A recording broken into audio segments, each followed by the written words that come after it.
Welcome to Swiss Impact with Banerjis. I'm Sveta. And I'm Ben. In Season 2, we will be traveling around the globe, out of Switzerland, and bring amazing leaders from businesses, thought leaders, political leaders, of course investors and experts. We're working at implementing and realizing all the United Nations Sustainable Development Goals, better known as SDGs. And they are also making profit. Hello, I am Amina Gurib Fakir, and I'm the 6th President of the Republic of Mauritius. My name is Parvati, and I'm a musical artist and the founder and CEO of Parvati Foundation. I'm Michael Lichtenstein. I'm an entrepreneur here in Liechtenstein. I'm running on one side a financial services company. Hundreds of deals a month. We are seeing more things happening in this impact world. And this is because, look, the world is changing. So join us to discover impact investing ecosystem. See you every Friday afternoon at 3 p.m. Central European Time at Swiss Impact with Banerjis. See you on Friday. Act with impact.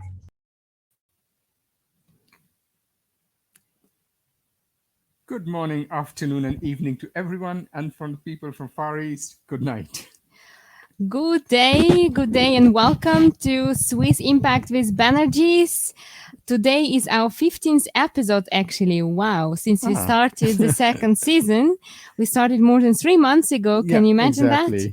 And already broadcasted in 122 countries through many different channels. Of course, you can watch us on YouTube, Chamomile, IBM TV. So in this program, for those who are new audience, we are interviewing global leaders, investors, thought leaders, and academics on the topic of impact investment, and would like to show powerful examples to inspire you, to raise awareness about impact investing, and of course, for you to get into action. So getting engaged in impact investing sector as an expert, as an investor, or maybe just a volunteer. So this is what we really like to do with our program here. Ben, you have, I guess, amazing story again to break up the ice. Okay, so this has been a very, very eventful week. After 4 years of climate denial by the late last president, at least we finally have a man in charge in White House who is not afraid to take real and effective steps and commit to reduce the climate emission of United States with more than 50% by 2030. This is amazing. I really, when US leads the way, it really knows how to lead the way. And now EU has to muddle its way out and try to follow and catch up. Yeah, but on the other hand, unfortunately, there are still politicians which believe that the beginning of climate change is still a political choice. Yeah, exactly. That's the point. I was in a discussion with a couple of Republicans beginning of this week, a Republican economist. It was obvious to start with that, first of all, they see politics in everything.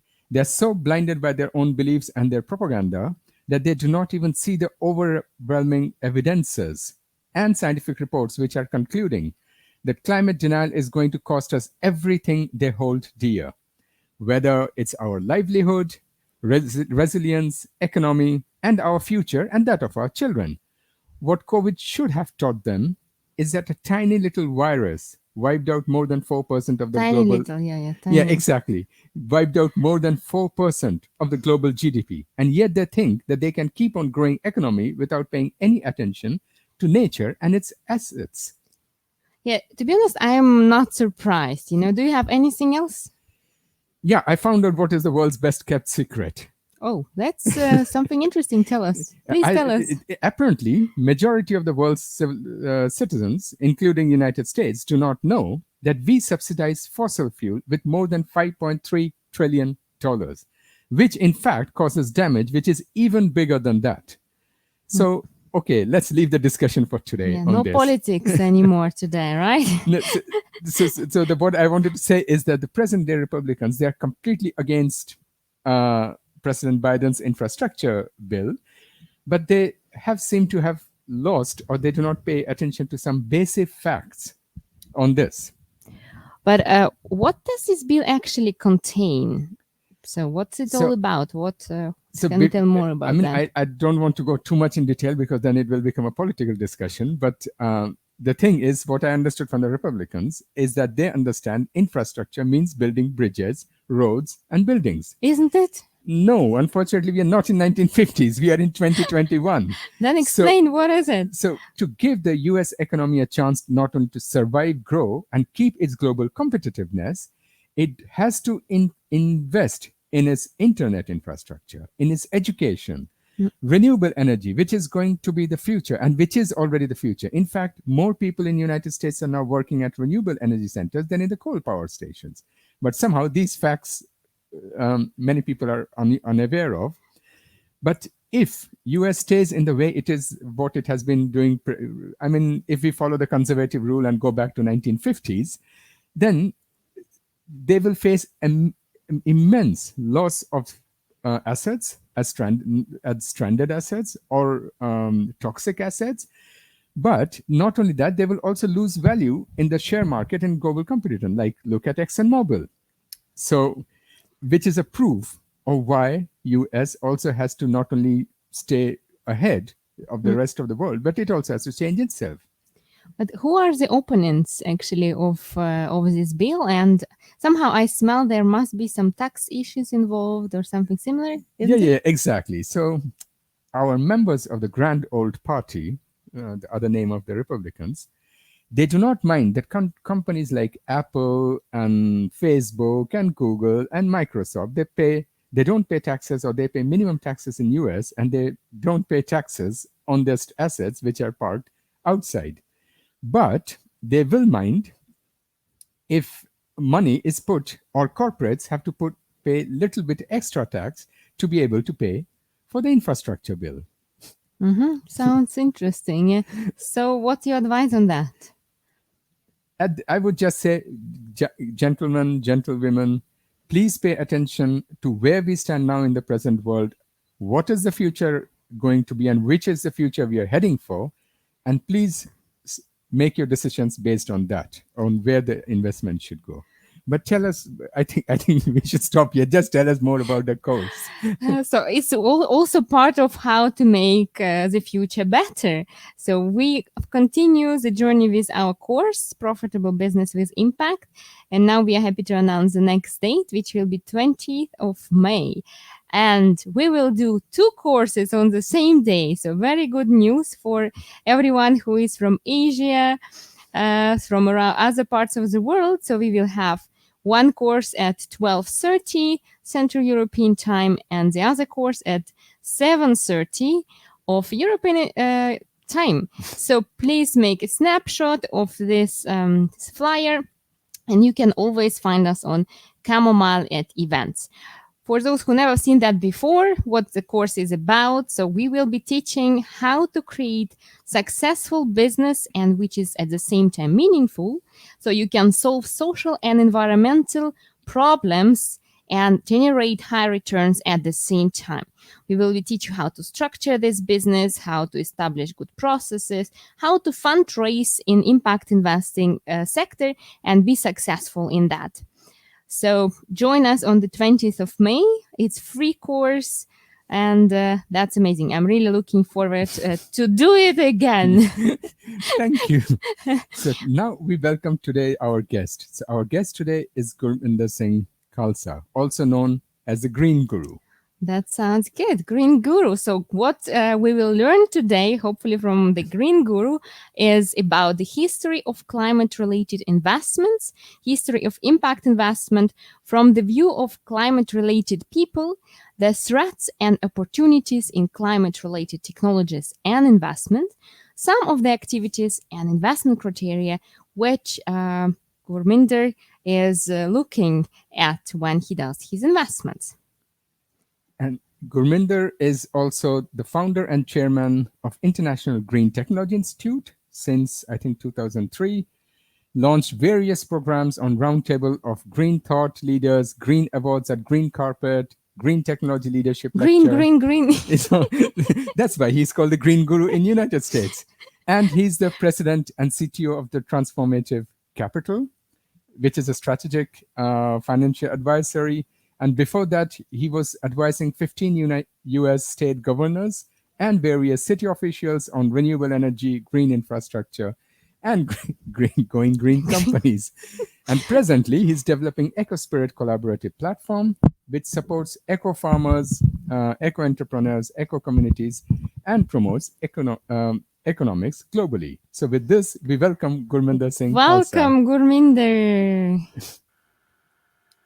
Hello. Hello. Hello, Gurminder. Thanks for joining us today. Where are you right now? I am in a hotel in Singapore under quarantine order for the last 7-8 weeks. Oh, okay. How long do you still need to stay in quarantine? Another 6 to 7 more days. 6 or 7. What are you doing? Like maybe a little advice to people who face the same situation. What are you up to during quarantine What time? am I up to? You don't really want to know what I'm up to.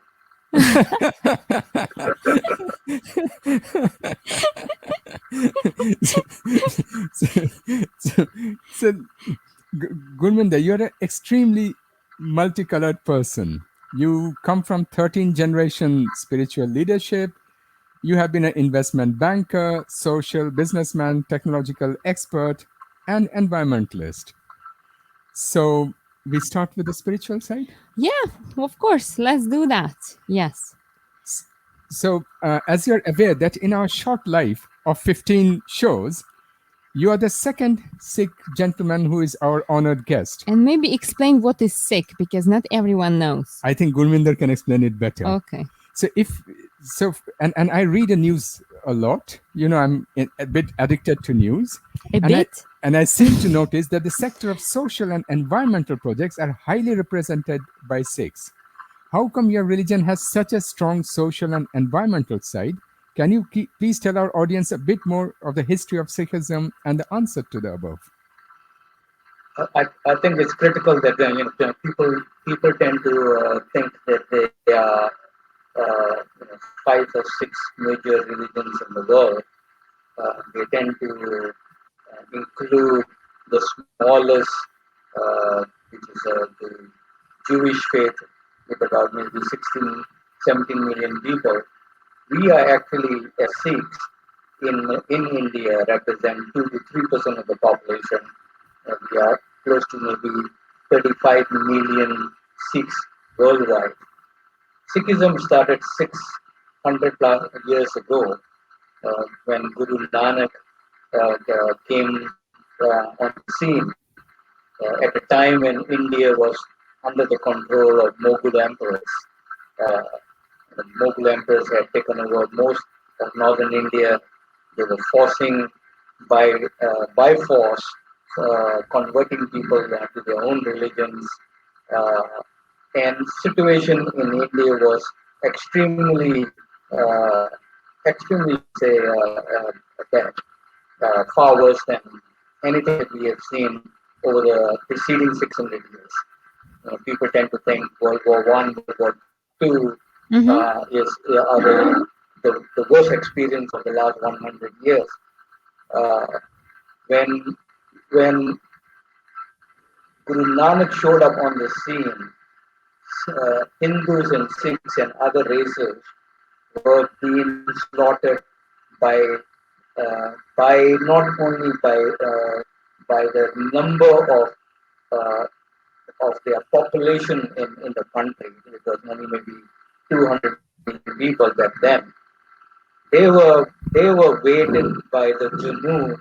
Each Hindu wears a thread, and the emperor or the Mughal emperor back then wanted to make certain that each day at least a ton of that string that each Hindu wears is him, and that was for people that needed to die before the end of the day. So hundreds and thousands of people were getting killed. In that scene, when Guru Nanak showed up, living was about protecting humanity, protecting all the species on the planet. Regardless of where we came from, whether we are Hindus, Muslims, Christians, Buddhists. Buddhism in India 1,000 years earlier went through the same thing. When Buddhism tried to emerge out of India, the Hindu extremists decided to destroy it. 20 million Buddhists were killed. Buddhism left India. Nowadays, outside of India. The Sikh faith has been different. The difference between a Buddhist and a Sikh is we are both very similar in our meditation and our methodologies about respecting all life, but we are warriors. We are warriors of truth. We are willing to fight and die for the truth. And in that regard, Sikhs became not only warriors, but they became reformers. We wanted to reform the way the world lives. Mind you, we were living only in India at that time. But the Guru Nanak knew that was the situation worldwide. Worldwide, we as humans have not learned how to live with each other, let alone live with nature and other species. We think that we are the most intelligent species on the planet, and I disagree. I think we have a lot more other species that have a lot more intelligence than we do. So, in that light, Sikhs have always been at the forefront, whether it's of social reform, whether it is political reform, whether we had to go out and fight the first human rights battles. We didn't fight in Christianity. Christians had to fight for their own lives. In Sikhism, we went out for the sake of protecting another person of another race, of another religion. So we were one of the first to get to the battle to fight human rights wars.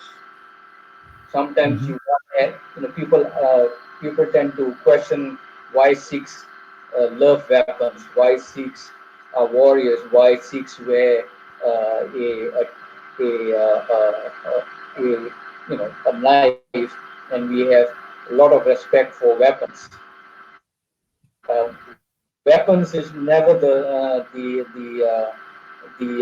danger. It's a human mindset. Give a person a gun to a human rights lawyer, he will use it different from you'd say a criminal, right? Because he will say, why am I doing what I'm trying to do? So now I think. Kurminder, now I think I know what you are doing at quarantine. You are meditating, right? And praying for the world to be a better place, connecting with the nature. I have been doing that since I was 15 years old. When I realized that what I was seeing in the world, this was in the 70s, I realized that something is wrong with the picture. I was watching documentaries on human rights. I was watching documentaries on environmentalism. I loved Jacques Cousteau's oceanographic trips in Calypso. David Attenborough's beautiful way of explaining nature, which is still so brilliantly doing it. So as a child, I started asking the question, what's going on? What's going on around us? Answer. Did you find an answer, Gurminder? What is wrong with us? What's going on? We humans are in a state of denial. We have not been only in a state of denial for the last 100 years, we have been in a state of denial for the last 10,000 to 100,000 years. Various civilizations have come before us, have been totally wiped out for exactly the same things we are doing right now, where we have no respect for life, no respect for nature, no respect for each other, and no respect for other species on the planet. So when you have that kind of scenario, you end up start thinking, what can I do? And as a child, I did not know that I could contribute, but I did know one thing. I loved nature. I felt nature in a spiritual sense. It's the reason why I call my latest company EcoSpirit, because I felt a spirit of nature calling out, connecting with me. Uh, I was, still uncertain what all that meant until I made a trip to Borneo, which is the biggest rainforest in Indonesia, in Southeast Asia, 300 years old rainforest, 300 million years old rainforest. Yes. And when I went through a beautiful valley of flowers, valley of trees, a valley of beautiful birds and animals. 3 weeks later, I went through the same place, and none of those were there. All I saw was destruction, and I saw these huge Mitsubishi machines cutting trees down, one at maybe 1 to 5 minutes, easily grabbing a tree and automatically cutting a tree. It was not even a lumberjack; it was a machine cutting this entire forest down. I was only 15 or 16 years old, so this impacted me very deeply. And but nobody could give me answers. Only a little later that I learned from one of my cousins who was a doctor that the world is getting environmentally damaged, and there are green activists and environmental activists out there. Back in those days, of course, it was Greenpeace. And I started learning about Greenpeace. I started learning about uh, People for the Ethical Treatment of Animals, PETA, which was run by Paul and Linda McCartney from the Beatles. Uh, and I slowly gyrated towards uh, becoming a vegetarian, becoming, you would say, an environmentalist. But these were early days. I had no idea what steps I could do. And as I went through my life, it has been a long journey since the 70s, learning each step of the way, each part of the journey, beyond watching the documentaries of David Attenborough and Jacques Cousteau, right, finding out for myself how destructive humanity has become. And that was my journey. And what also triggered me was that within the Sikh faith, we do our morning prayers, and within our morning prayers there is a prayer called Japji Sahib, and within Japji Sahib there is one line that basically says Pavan Guru Pani Pita Mata Tarat Mahat, which basically means air is father. No, Pavan Guru, yeah. Air is Guru, Pani, which is water, is father, and land is Mother Earth.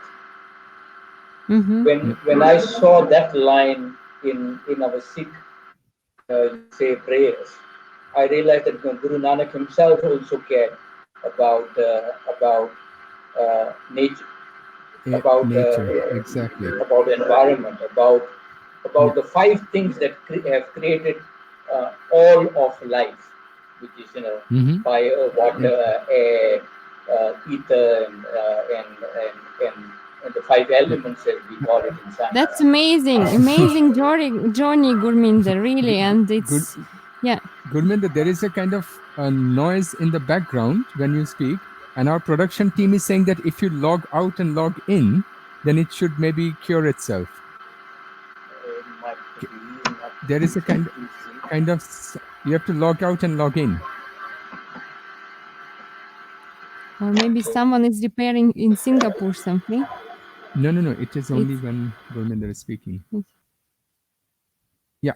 Okay, let's give some time to Gurminder to log out and log in. So he's an amazing person. Not only he has created businesses. I don't know how many of you know Yogiti. Well, I know it. I have it at home, and we have it at home actually. Yeah, exactly. And he also has he has been in the cradle of a lot of major environmental movements and organizations. Gurminder, you're back. That was quick. We were just saying to the audience that you also invented the Yogiti, which is known by all Europe at least. I don't know, is it in US as well? Right. So, and we have it at home. I was certainly not the inventor. We had in the US, Yogi Bhajan, who brought Kundalini Yoga and the Sikh way of living into America since Woodstock in 1967. And in the 70s and 80s, he had pure vegetarian restaurants called Guru Ramdas restaurants. And one of the most favorite drink, which is our masala teas or chai tea that every Indian drinks. That was one of the most popular things. Unfortunately, the restaurants didn't survive, and then we started thinking in early, I think in late 87, 88, 89. What do we do? The foundations and our spiritual organizations needed revenue. Those who were becoming Sikhs, and these are Western people who are becoming Sikhs, wearing turbans and wearing white all the time, they were not getting jobs. So we felt we can't just be a spiritual organization. We just can't be successful in that manner, that we needed to get into business. And one of the first product that we decided was Yogi tea, which is masala tea.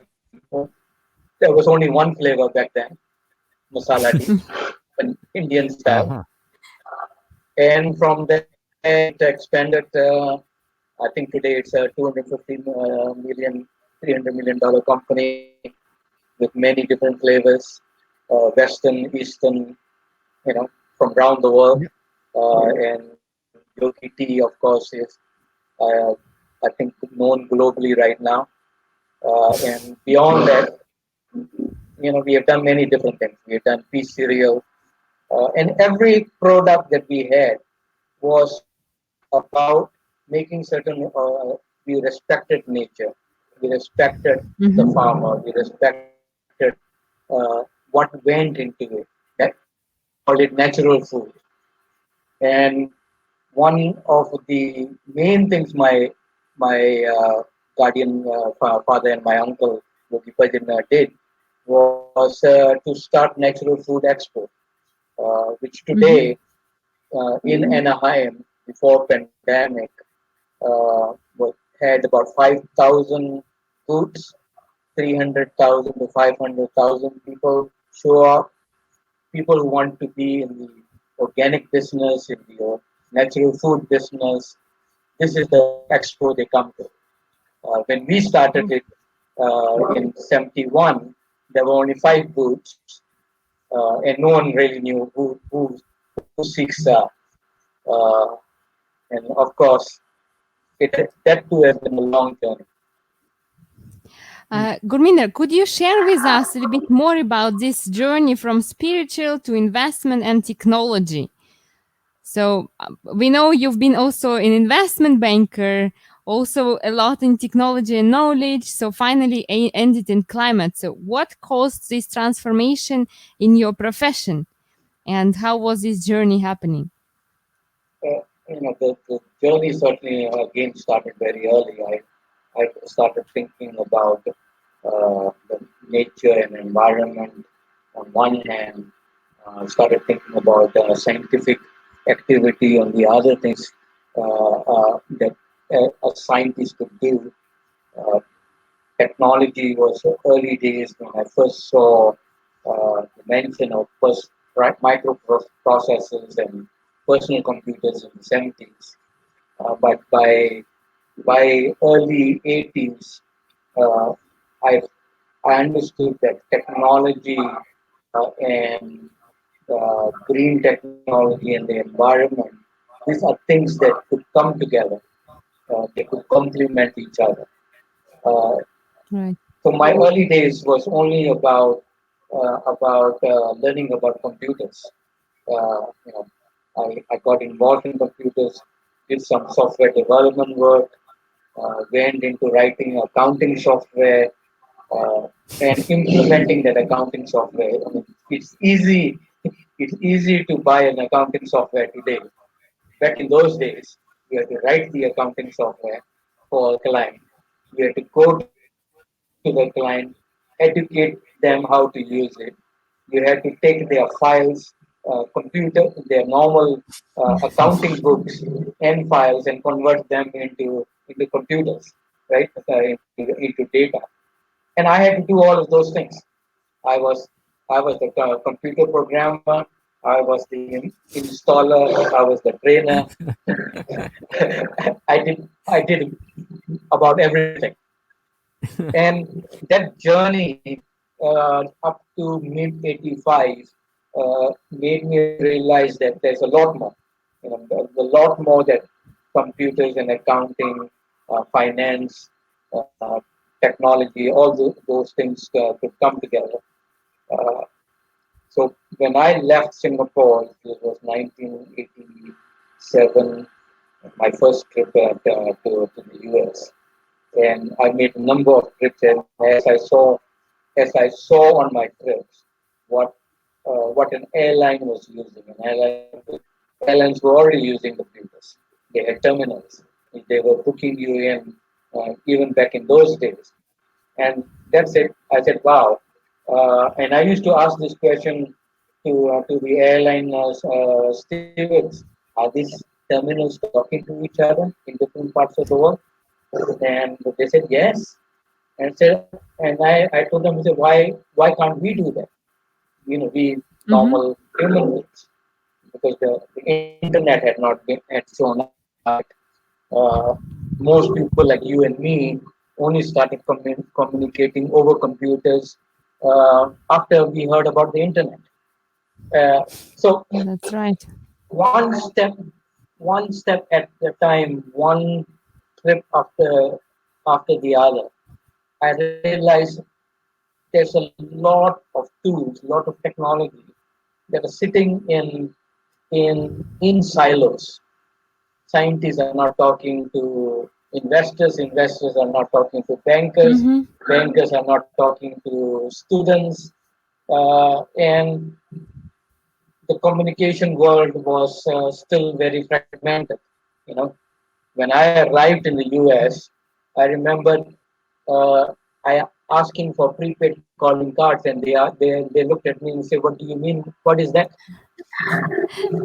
And I told them, I said, "Oh, well, I have been using prepaid calling cards in Singapore, and I know Europeans have been using it for quite some time, and no one in America had heard about prepaid calling cards."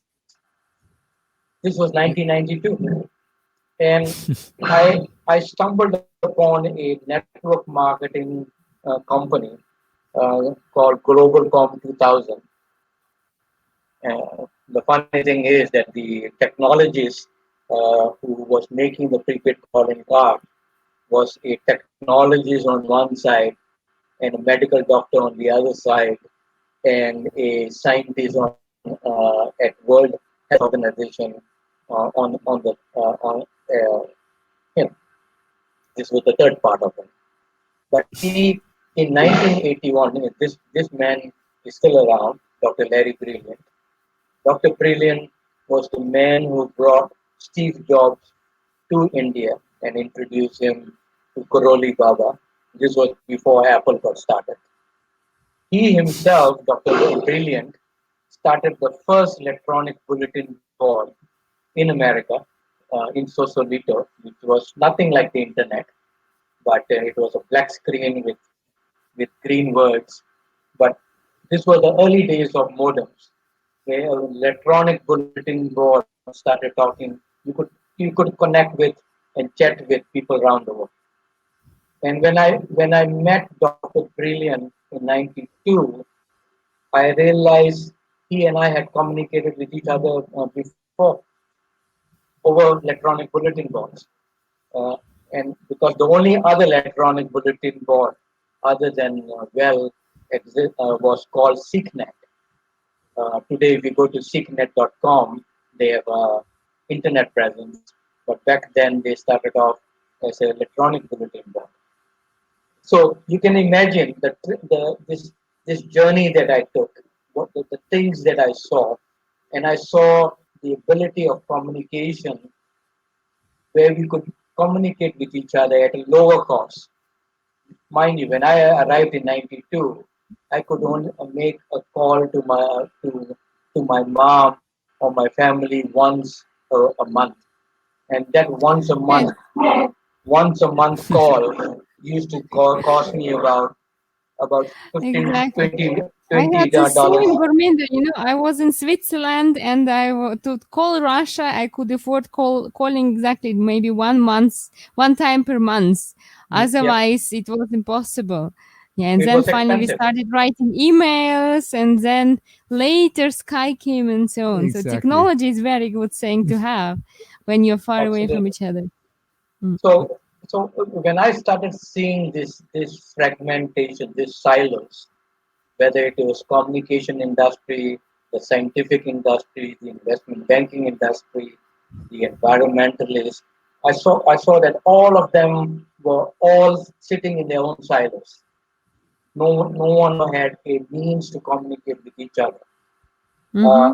As the internet started, 1996, and internet society got started. I remember being at an internet society meeting with a very close friend of mine. She was working with me, and she was also my best friend. And I looked at her and I said, internet here at the internet society is we going to hear windsurf. Windsurf was not very well known back then. Windsurf was one of the people who started TCP/IP that allowed us to create the internet, right? Yeah. And she looked at me and she said, "You seem to know everyone else in the world. How so?" And Windsurf looked at her and said, "This bearded guy shows up everywhere." Since when do you have the bird, actually? Well, I've been keeping the beard since I was about 16, 17 years old. Really? Wow. As part of my spiritual upbringing, we Sikhs don't cut our beard. We don't cut out. We have a turban because our hair is long. We don't cut hair at all. Okay. I see. Some call us very hairy beings out there, or some call us towel heads. Mind you, I've had more name callings of who I am ever since I started traveling. But speaking about name calling, how did you end up being called Green Guru in the US universities? I was always interested in of us green activists. Guess what? The whole world is green. when nature is green. And my interest in the word green came from photosynthesis and trees. As I learned about photosynthesis and realized how many chemical reactions, bioreactions happen to make a leaf green, I started understanding the science behind how photosynthesis takes place. Uh, when I first arrived in the US, I was approached by someone with a very thick book, and I thought it was a book until I opened the first few pages and I realized it was a business plan. And there was a business plan about putting solar panels on rooftops. The In which year was that, company was called Gurminder? Rooftop. Yeah, the company was called Rooftop Solar, right? Yeah. And I told the guy, I said, give me give me give me some time to read this. This is more like an encyclopedia rather than a business plan. And as I went through the whole thing, I realized technology is there to create energy out of sun, right? And here is solar energy. The first solar panels came out of Shell, uh, and I think Hitachi in Japan. But back in those days, a, a solar panel was so costly that the Yeah. per kilowatt was like maybe, I think it started around $30. Today it is almost almost one cent. Exactly. Yeah. Yeah. Yeah. So imagine how solar has, let's say, innovated down to this point today, where solar cost is far better than burning coal, burning nuclear, burning waste. It's cheaper to have a solar panel and a power plant based on solar. My journey started from there. I started looking at technologies. I realized there was wind energy, there was waste to energy. There were a number of different ways that we could convert things around us into energy. And the world needed energy, right? In the early days, everybody who was against nuclear power realized nuclear was the was could produce a lot more nuclear power. But what they didn't tell us was nuclear power was also dangerous. The Yeah. waste itself was dangerous. And so, there were huge demonstrations in the 60s, 70s, 80s around nuclear power and nuclear weapons and nuclear everything. But where we are today is that we can go from nuclear fission, which is high particle, high energy nuclear reaction, to low energy nuclear fusion. Fusion. Yeah. And the And difference between fusion and fission is one yeah. is you are tearing the atom apart, and the other is you are fusing Exactly. the atom together. And And and the are you sun. also Go ahead. are you also interested in hydrogen economy and hydrogen technology? Hydrogen, absolutely. Hydropower, hydrogen, methane. There's so many technologies, but we as humans have to get to the holy grail. The holy grail is nuclear fusion. In the meantime, whether we are doing solar, whether we are doing wind, we are doing hydro or the hydrogen, these are transitional technologies. This will get us to fusion, but they themselves are not the holy grail. The holy grail is Mm-hmm. nuclear fusion. So when we start saying solar energy, wind energy, hydrogen, hydropower, these are certainly very interesting investment opportunities. Mm-hmm. In the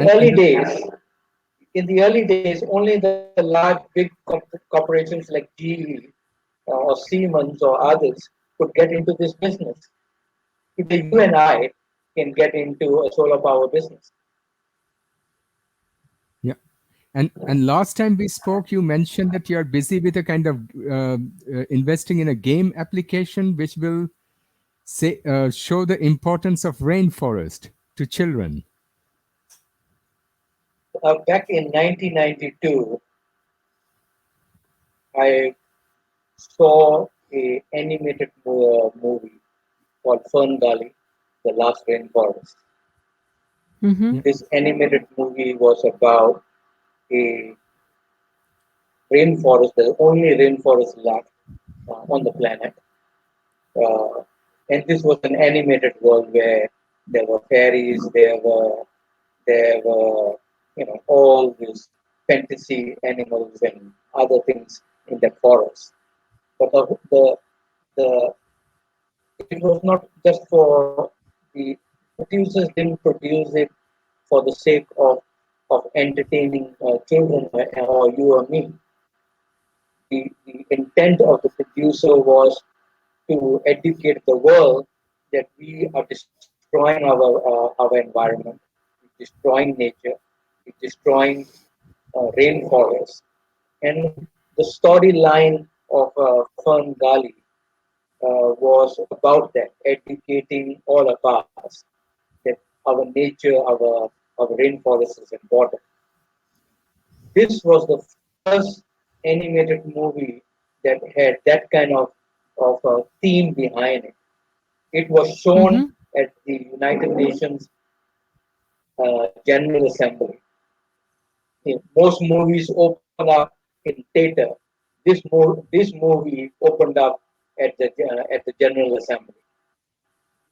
This was almost in the same year when the Rio Summit took place. Rio Summit took place later in the year. Gurminder, are you still engaged with the United Nations somehow? What is that? Yeah, Gurminder, are you still engaged with United Nations, maybe in climate change questions or in any other aspects? Are you still working with United Nations? I have not been working directly with them. My mentor has. And my mentor was the man who invented the word sustainability. He was one of the professors of Al Gore, other than Professor Roger Revelle at MIT. They together were very much involved in teaching population and the effects on the environment. This was 1964. They were members of United Nations. They together helped launch United Nations Environmental Program and many organizations around the world. International Union for Nature Conservancy, which is in Switzerland. Dr. Kochalai has been the chairman of. Dr. Kochalai is trustee of the Club of Rome, which is well known in Europe, but Americans tend to think it is a Illuminati conspiracy organization.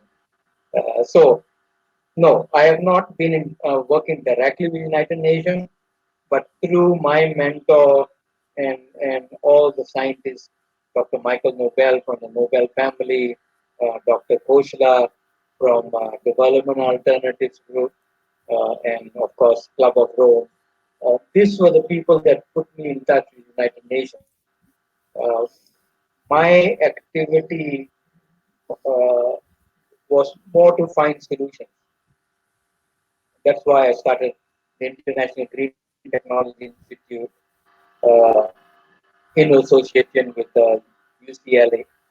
And and that expanded to maybe I think 48 different universities in western half of the US. And by the time Arnold Schwarzenegger became governor, he and I realized that we have to focus on the environment.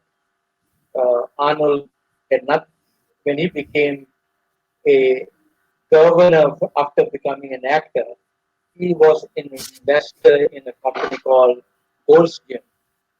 You know, all the gyms around the world.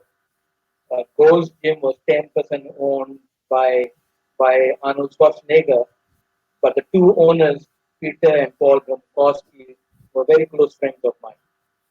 And Paul Gromkowski, who were the owners of Gold's Gym, he and I had a great interest in environment, great interest in green technology and solar energy. Arnold was very new about it. He only realized when he became a governor that the environment is a critically important part. He was the first to give me a recognition. I still have a letter directly from him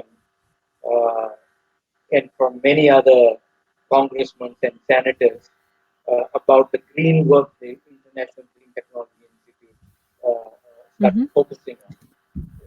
And so my involvement on the scene was not about working with United Nations or working with businesses or governments. My key interest was how can I help entrepreneurs, inventors who are coming up with all this solar energy, renewable energy solutions. How can we in the institute and the university system can assist them to commercialize this technology? So right, Gurminder, that's if where we come to the my interest started. if we come to the present, you are now having a new project which is called EcoSpirit. Could you tell more about this project to our audience? I actually started on EcoSpirit just in the last few years. A decade ago, when I started looking at blockchain, fintech, and all the technologies that were emerging out of Silicon Valley and out of the gaming world, video gaming world, I realized that we are now going from within video games into the real world with things that we can use. Video currency was being used within video games to buy digital swords or weapons to play within the video game. When 2008 happened, I realized someone had created Bitcoin. Knew very little about Bitcoin back in 2008. Someone gave me, I think, 10 Bitcoins and he was saying it's well, now it's it would be about great 2 to cents have today. even 10 Bitcoins. Yes, but back then it was worth only 2 cents. So I know. 10 for 10 Bitcoins meant only 20 cents, right? So That 10 So you that have 10 Bitcoins would have been today almost $500,000, yeah, Exactly, yes. right? and so Anyway, you have also involved in blockchain. yes, I mean, it was by chance getting to know about Bitcoin and blockchain. I realized technology was converging together. It was no longer just IT running Yeah. the back office. That these technologies were going to uh, technologies was going to power digital enterprises, Yeah. digital business. This was again still early days of e-commerce. Amazon had started a full 10, 15 years earlier from 2008, but was still struggling even at 2000, in 2008. Today, of course, everybody knows about Amazon. So my first instinct was, who is this technology reaching? I realized that the internet was only reaching 2 billion people. 5 billion people around the world still did not have internet. There was no smartphone. There was a feature phone, right? If Steve Jobs had not come up with the first Apple phone, we wouldn't be here today. But while Steve Jobs was thinking about mobile phones, I was thinking about how to use the mobile phones to reach people.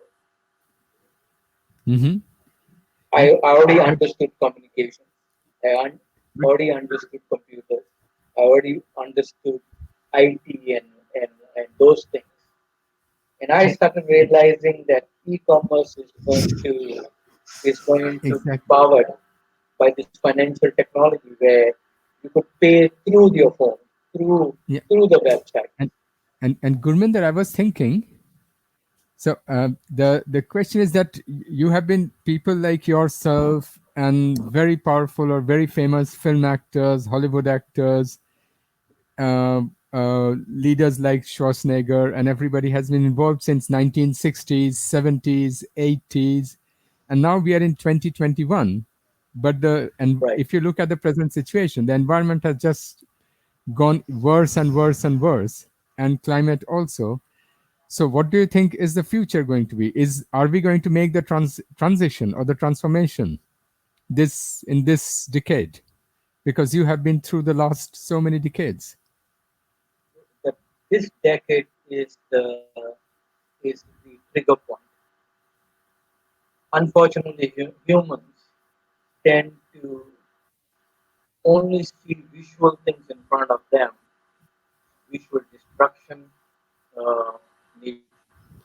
whether by nature, by earthquake, by typhoons that are getting stronger and stronger.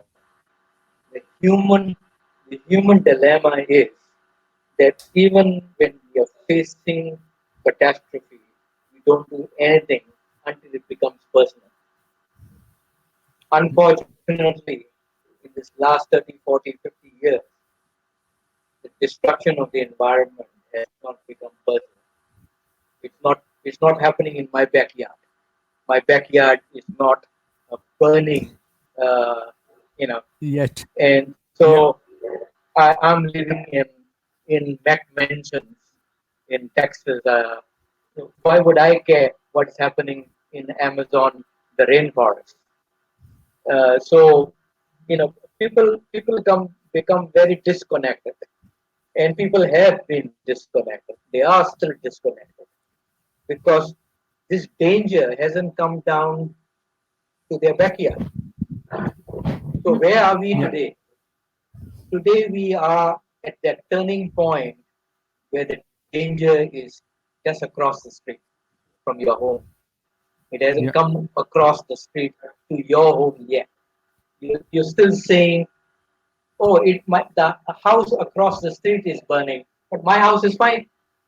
Why should I go out and help my neighbor?" We as humans need to realize on this planet we are all neighbors. Doesn't matter whether we are across the street or across the planet. Where nature is destroying, through powerful rain, typhoons in the Caribbean islands, it is now going to become more prevalent. Where certain storms, certain destructions were only happening in certain Pacific areas, it's going to become more widespread. And I don't want to frighten people, but at the same time, I do want to frighten people because till it does not come into your backyard, you do not know what your neighbor is going through. Yeah. No, what I wanted to ask is that all these very famous Hollywood stars and investors and companies, but what I see the disconnect is that they are all aware of this problem. They are all aware of the climate. They are all aware of everything. But when it comes to their investment habits, they are still investing in fossil fuel. They are still investing in environmentally dangerous and bad industries, companies. So there's a huge disconnection between the people believe in something, but do something completely different. How do you act on this? One of the things that we did was to launch the Green Carpet event. And one of the first Green Carpet events was organized in Malibu Beach. This was 2003. And the idea behind it was if we could get celebrities and directors to start thinking about communicating within their movies, within their activities, within their lives to the rest of the world, that this danger is clearly a danger that's going to show up. The Green Carpet event was the first attempt to bring celebrities. The good thing was I met Salma Hayek, I met Orlando Bloom, I met Leonardo Dicaprio, and they were the young ones who realized that we could do something with their fame and glamour and glitter. But my proposition to them was, I really don't care about your glamour and glitter. I care about green. And this is the reason why this is a green carpet event, because I want you all to start saying to the rest of the world, people who are idolizing them as celebrities, that even celebrities need to get on board, even people need to get on board. So that led to Global Green, which is Gorbachev's global organization, co-opting the idea of a green carpet event with, I think everybody knows about the Oscar awards party where all the celebrities get together. The celebrities who come there come on the red carpet, and the focus is themselves. Yeah. Our focus on the green carpet was nature, was about the environment, about what's happening to our planet. And we, with the Global Green, with Leonardo Dicaprio and Salma Hayek, Orlando Bloom, Penelope Cruz, we were able to shine the light to media and entertainment industry that we got to be doing something for the planet, that we need to have a green revolution. And that has gone on and on now. Not every celebrity says I'm green and does green investing. But it was good to know that people like Leonardo DiCaprio was one of the first to put his investments. He invested in a number of companies that I got involved with. I think you all know the movie Aaron Brockovich, who is fighting utility companies about pollution. The real Aaron Brockovich, and the real environmental lawyer, Ed Masry. Ed Masry was one of my mentors, but he was an environmental lawyer. And he introduced me to Leonardo DiCaprio and a number of other celebrities. And I realized that there were some celebrities who were interested in impact investing, and they were doing what they could. But again, it was early days. More and more celebrities have done that, but the idea of impact investing is still not rather new. So how would you say, Gurminder, how can we involve more celebrities into impact investing and attract private capital for the good of future generations? And for the environment.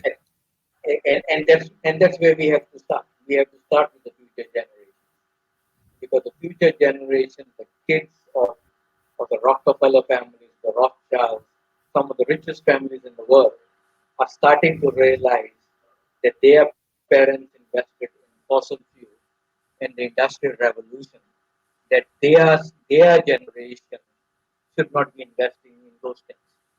So the Rockefeller families, the one name that comes up is Justin Rockefeller.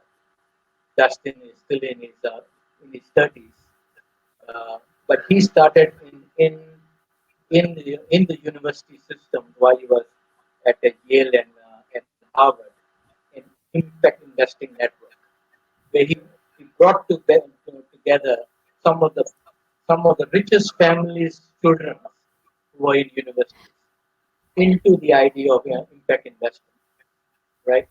Right. And Gurminder, so I wanted to ask you, as you are also an investor yourself.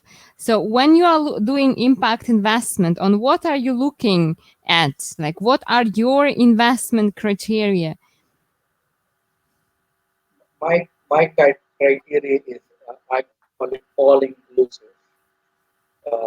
I know today we talk All about inclusive. ESG, environmental sustainable governance. We talk about triple bottom line, planet, people, and profits. I believe that our model should be more than that.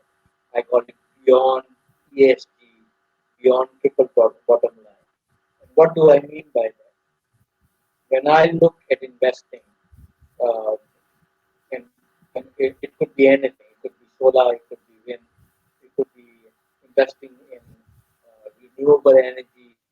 Gurminder, you have to come a bit Come closer. closer to us, Gurminder. We don't hear you well otherwise. You need to come closer to the microphone. Yes, please. Yeah, now it is better. Now we also see you Here better. I am. So, Because it's very important question. My criteria is certainly beyond ESG and beyond triple bottom line. I believe that when a business runs a business, it needs to look at all the impact it is creating, even in its supply chain, right? The supply chain has progressively gone greener, but not everything is green in the supply chain. If you look at a farmer farms and creates a green crop, 40% of the green crop is what reaches the market. 60% of the green crop basically sometimes is consumed within the village, within where the farm is used, or it is thrown away. The farmer couldn't sell it, right? Where if one single farmer has that impact, imagine supermarkets from Europe and America and around the world buying from the farmers in tons from various farmers. The impact becomes that much more multiplied. So when I look at business, I look at what is impacting the people who are giving us the natural resources, the resources to make the things that we are making. And that could be food, that could be your iPhone, it could be anything.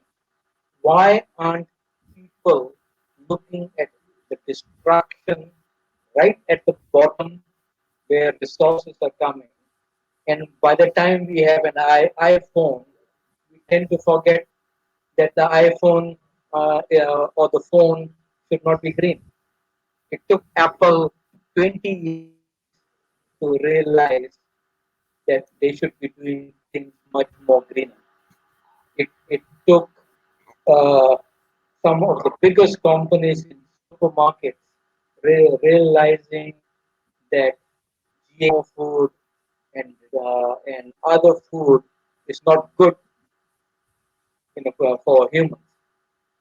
So many businesses and industries, it has been a long journey for them.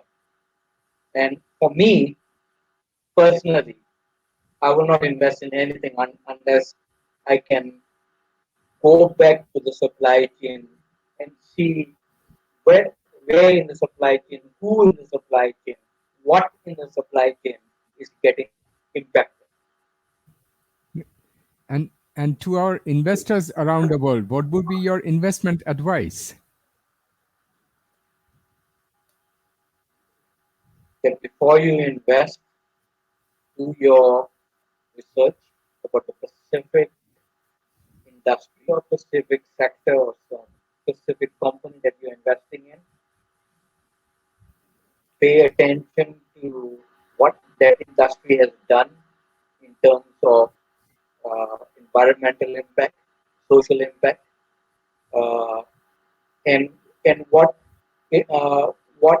this industry can do if it pivots away from destructiveness into solutions that not only solve the problem for us having a product, but for the people who are having to produce the resources to deliver us the product. So, And in retrospect, one must always look at all the impact that we are having if we're going to invest in a certain company. And what would be your advice to the businesses who are for the younger and the future generation? The next generation needs to fully understand one thing. This is one thing that I like to specifically communicate to the next generation, the generation Y, generation X, or as some are calling the Greta Thunberg Greater generation. generation. The, Yeah. the generation of kids who are like Greta are saying to the world, enough is enough. But my point to Greta is, when children come together to make their voice heard about the changes we need in investing, the changes we need in how we handle the planet. We also need to pay attention to when Greta was alone, it was great. Now Greta has a global following who demonstrate in different countries. Some places are 100 people and some places are 10,000 people. But at the end of every such demonstration, Greta herself needs to realize that these children that she has motivated have themselves become the issue. Look at the amount of demonstrators who come together, who, because of Greta, are out there, but they themselves leave so much junk, so much soda bottles and junk at the scene of the demonstration. So my my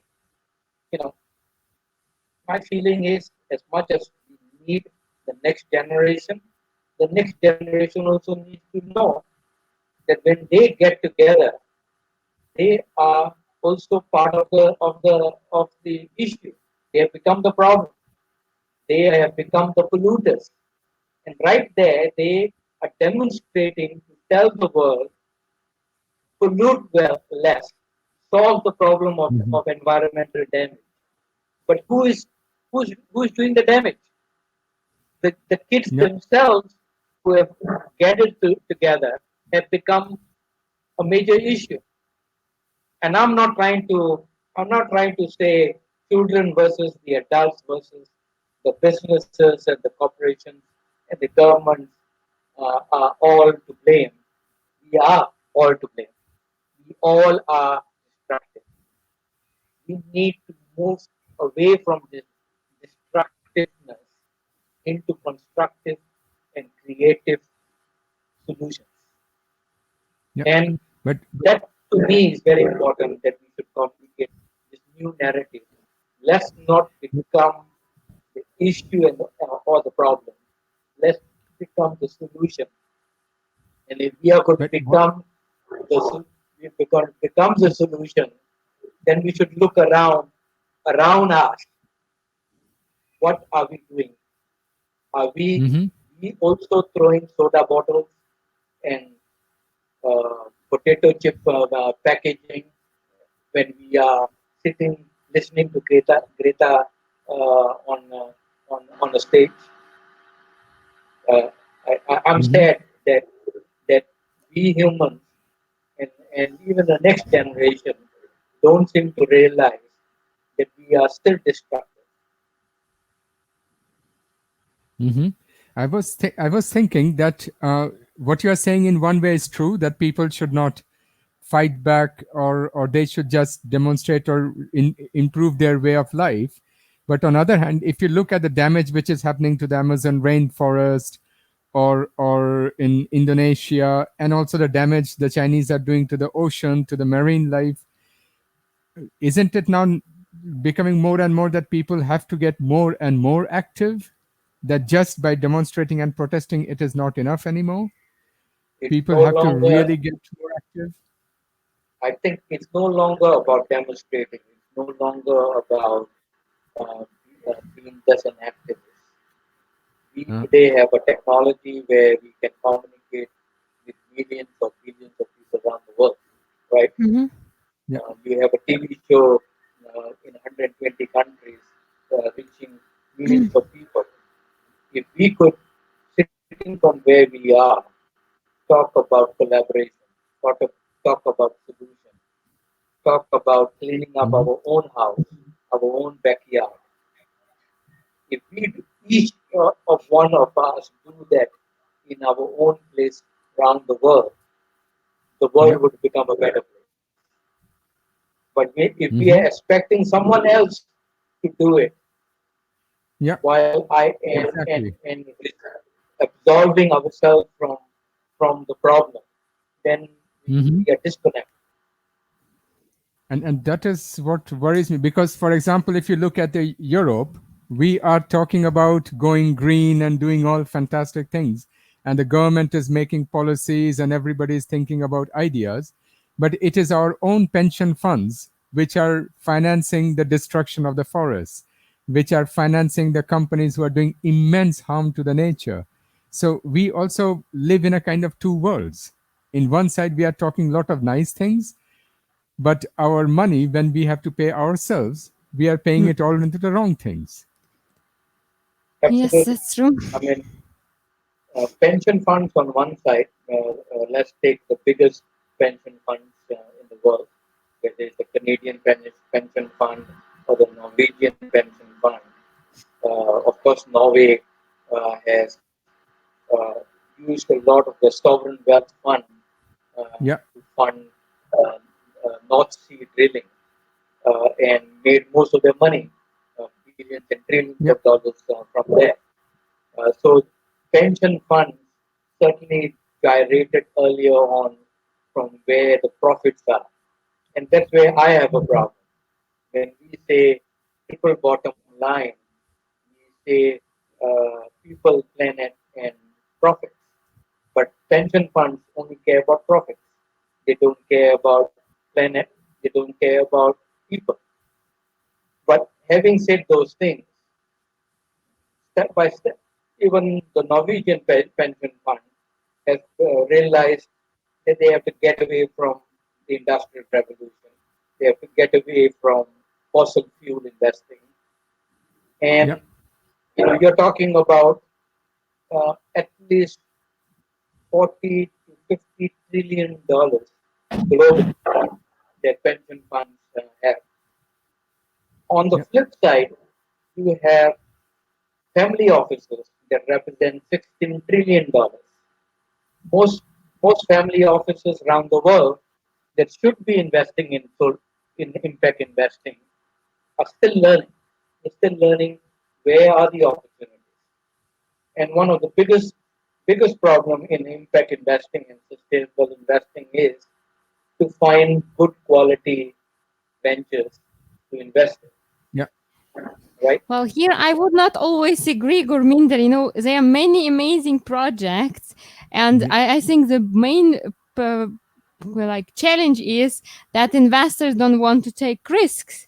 And even though, so they want too much security, and there are very good projects out there, but like everyone is still looking for 100% security. And this doesn't happen even in traditional investment. So why here in impact investing, we still don't kind of hesitate if the project is a little bit risky. Okay, maybe it's a seed stage, at the beginning, but you have amazing team, you have a business plan, you have the product, everything, and still investors are kind of, come a little bit later when you already have the first capital.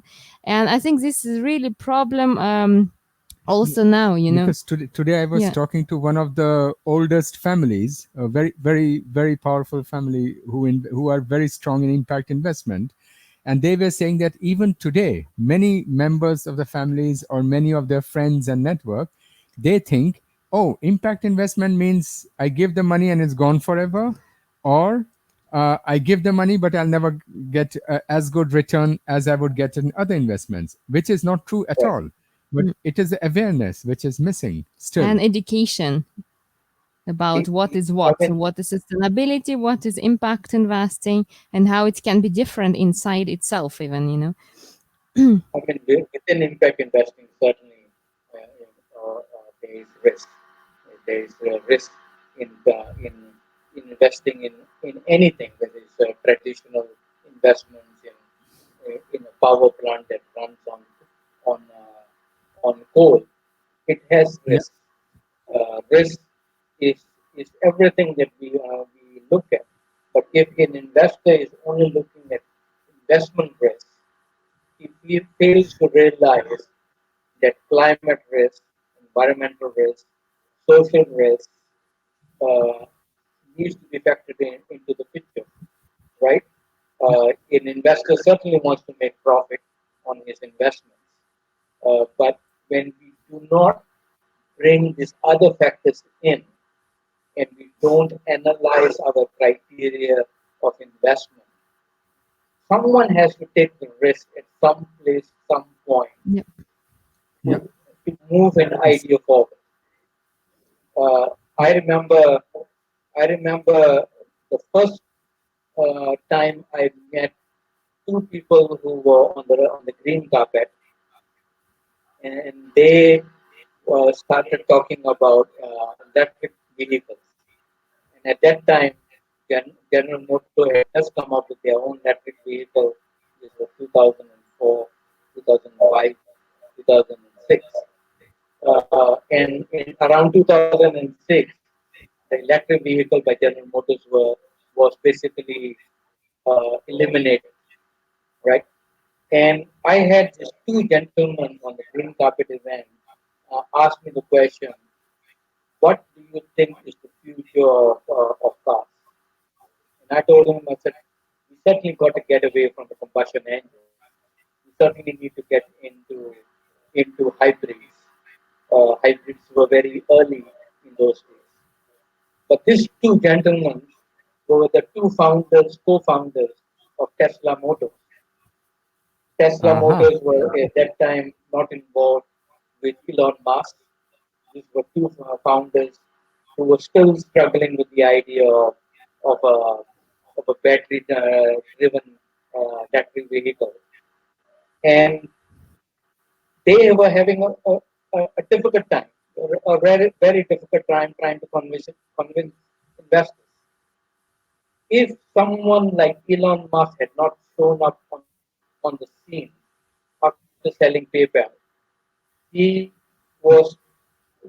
would not know about Tesla today. Tesla today is one of the most, if you compare Tesla versus Apple Computer, these are two companies that has the greatest market valuation in the world. Both are $1 trillion companies. but someone somewhere took the risk. That's right. That's right. This is what I'm talking about. The next Teslas are out there, and people are not taking risk, not giving him chance to develop it to this extent. Right. So whether if it's individual investors, family offices, institutional investors, pension funds, we need to create a system where we offer grants, we offer support, we offer seed funds. We need to progress innovation, green innovation forward. And if individuals cannot do it, governments and pension funds and institutions should step in. To do it. Exactly. Having said that, I think more and more institutions, more and more pension funds, certainly the EU is doing more and more. If you compare the EU to the rest of the world, EU is still far ahead. A lot more work needs to be done. A lot more risk needs to be minimized or mitigated. But it takes time to have different types of investors with different appetite for risk to develop a technology. If I look at solar in '92 at almost $30 per kilowatt, and today it is almost 1 cent a kilowatt. If we not had progressed over this last 25, 30 years, if there were no progression of different investors in that technology, we wouldn't have solar energy today. Exactly. Kurminder, time flies. I'm sorry to interrupt you. It was amazing discussion. Thanks a lot for joining us. But we need to wrap up. And yes. Thank you very, very much, Gurminder, for your time and for everything you told us. Thanks for sharing. Thanks for sharing. Thank you for having me. I think I did far more talking than allow you to ask more specific questions. We will be drinking Yogiti and thinking about you. And maybe we'll get another chance to answer a lot more deeper questions and more deeper solutions that we can implement. Thank you. Bye. Bye, Gurminder. Wow, that was a journey, huh? Yeah, 50 years. God, he has done so much and seen so much. It's amazing. But sorry for the line was not really very good. Yeah, unfortunately, yes. Singapore seemed to have some technology problems, right? Yeah, but locked up in a room for 10 days is I think I would also stop shaving. Well, yeah, then maybe I would go to Singapore if you would do that. Anyway, let's announce the next guest, which is actually a surprise. So for the next week, to get to know who is coming, consult the Comma Mile page, and then you will know who will be our guests next week. And please don't forget about our course on 20th May. So you're all welcome to come and join us, and then we will proceed forward with impact investment and impact businesses. Thank you very much for watching us. Thank you. Act with impact. Bye. Bye. Welcome to Swiss Impact with Banerjis. I'm Sveta. And I'm Ben. In Season 2, we will be traveling around the globe, out of Switzerland, and bring amazing leaders from businesses, thought leaders, political leaders, of course investors and experts. We're working at implementing and realizing all the United Nations Sustainable Development Goals, better known as SDGs. And they are also making profit. Hello, I am Amina Gurib Fakim, and I'm the 6th President of the Republic of Mauritius. My name is Parvati, and I'm a musical artist and the founder and CEO of Parvati Foundation. I'm I'm an entrepreneur here in Liechtenstein. I'm running on one side financial services, a company. Hundreds of deals a month, we are seeing more things happening in this impact world. And this is because, look, the world is changing. So join us to discover impact investing ecosystem. See you every Friday afternoon at 3 p.m. Central European Time at Swiss Impact with Banerjis. See you on Friday. Act with impact.